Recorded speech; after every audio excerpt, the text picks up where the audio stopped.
Saudi আরব এসেছি আজকে প্রায় 5 বছর। আলহামদুলিল্লাহ, ঋণগুলো দিয়েছি, তুমি কিছু করতে পারিনি এখনো। আল্লাহ ভরসা। খারাপ তো লাগে না, তখন খারাপ লাগে যখন দেখা গেছে ডিউটি করে শেষের পর মানুষের মন জোগাড় মানুষের মন রাখতে পারলাম না, তখন এই যে বন বিদেশে কাজ করে যদি এগুলা খায়, মানুষ কি মনে করবে কোন? তবে একটা জিনিস কি কখনো কষ্ট লাগে না, ছেলে মানুষ তো সব কষ্ট সহ্য করে অভ্যাস আছে।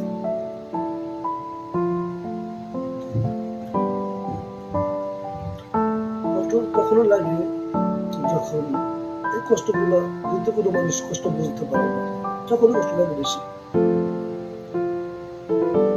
এছাড়া কষ্ট লাগে না, ছেলে মানুষ তো বোঝাবে কষ্ট বেশি। ছেলে মানুষের কোনো কষ্ট নেই, ছেলে মানুষের শুধু সুখ আর সুখ। কিছু মেয়ে মানুষরা বলে ছেলে মানুষরা টাকা কামায়,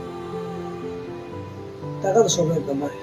যারা দায়িত্ববান হয় তাদের জন্য তো কিছু রাখে না। যারা যারা ফ্যামিলির দায়িত্ব রাখে, দায়িত্ব বজায় রাখে, দায়িত্ব জিনিসটা কি বুঝতে পারে, সে কখনো তার চিন্তা করে না। সে চিন্তা করে আমার ফ্যামিলির মানুষ যদি ভালো থাকে আমি ভালো, আমার ভালো তো লোক নেই। আমার কারণে যদি দুটা মানুষ যদি ভালো থাকে তাহলে আমি ভালো থাকতে পারি। কিছু ফ্যামিলি বুঝতে পারে না। দেখুন, আমার মতো বয়সে মানুষ স্কুলে যায়, এবং আমি কর্মজীবনে আছি। আমি কিছু সঠিক কথা বলি, আমি যেখানে কাজ করি সেখানে মানুষ আমার একটু অপছন্দ করে, কারণ আমি সবসময় সঠিক কথা বলতে পছন্দ করি।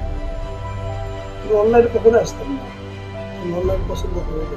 মানুষকে নিয়ে কোনো খারাপ ক্রিয়েট করা এই দুনিয়াতে কেউ কোনো চিরস্থায়ী নয়। কষ্ট করে তো বোঝে না কোনো মানুষ, কখনো কষ্ট লাগে। হয়তো অনলাইন জগতে এসেছে শুধু এই কারণে নিজের কষ্টগুলো তো বলতে পারে না কাউকে, তো একটু ভিন্ন টাইপের একটু বলি দেখি এর তো, এছাড়া অন্য কোনো কিছু না।